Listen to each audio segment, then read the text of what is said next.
Hello from the den outside. Mugglewump has an idea. As soon as Mr. and Mrs. Twit had disappeared down the road, the monkeys all flipped back onto their feet the right way up. "Quick, get the key!" Mugglewump called out to the roly-poly bird, who was still sitting on the roof of the house. "What key?" shouted the roly-poly bird. "The key to the door of our cage," cried Mugglewump. "It's hanging on the nail in the woodshed. That's where he always puts it."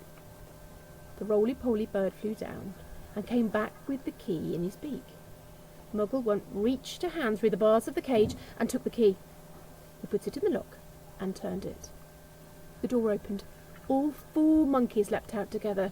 "We are free!" cried the 2 little ones. "Where shall we go, Dad? Where shall we go? Shall we hide?" "Don't get excited," said Mugglewump. "Calm down, everybody. Before we escape from this beastly place, we have one very important thing to do." "What?" they asked him. "We're going to turn those terrible twits upside down." "We're going to do what?" they cried. "You must be joking, Dad." "I'm not joking," Mugglewump said. "We are going to turn both Mr. and Mrs. Twit upside down, with their legs in the air." "Don't be ridiculous," cried the roly-poly bird. "How can we possibly turn those 2 maggoty old monsters upside down?" We can," cried Mugglewump.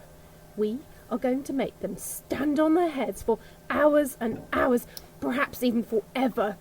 Let them see what it feels like for a change." "How?" said the roly-poly bird. "Just tell me how." Mugglewump laid his head on one side, and a tiny twinkling little smile touched the corners of his mouth. Now and again he said, "Not very often I have a brilliant idea, but this is one of them.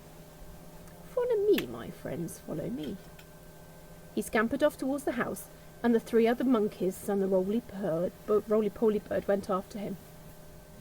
"Buckets and paintbrushes!" cried Mugglewump. "That's what we want next. There are plenty in the workshed. Hurry up, everyone. Get a bucket and a paintbrush." Inside Mr. Twit's workshed, there was an enormous barrel of hug-tight sticky glue, the stuff he used for catching birds. "Fill your buckets," Mugglewump ordered. "We are now going to the big house." Mrs. Twit had hidden the key to the front door under the mat, and Mugglewump had seen her doing it, so it was easy for them to get in. In they went, all 4 monkeys with their buckets of sticky glue.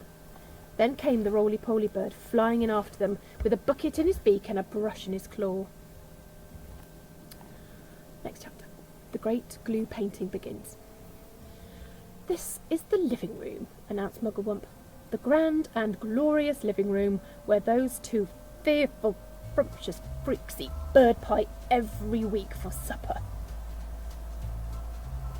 "Please don't mention the bird pie again," said the roly-poly bird. "It gives me the shudders."